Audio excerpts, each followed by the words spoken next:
Have you ever taken a portrait of someone outside and it turned out really well, except the background is super overexposed and just white as hell? So today I want to show you a neat little photography trick to help you get photos like these, where your subject and the background are both perfectly exposed. And this is called exposing for the background, or exposing for the highlights, whichever one you want to call it. It's quite self-explanatory and it's a really simple concept. You basically want to drop the exposure of your image until the blown out part, the background, until that is perfectly exposed.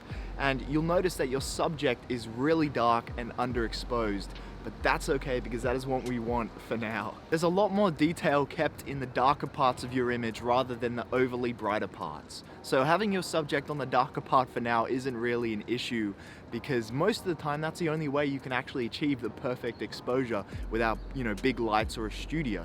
So now you've taken the photo, bang, perfectly exposed background with an underexposed subject.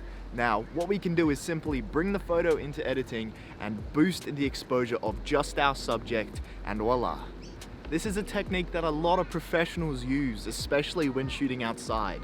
And if you don't own an editing software that you can selectively boost the exposure of your subject, Snapseed is a free photo editing app that will allow you to do so check that out. I hope you guys got something out of this video. I hope you learned something.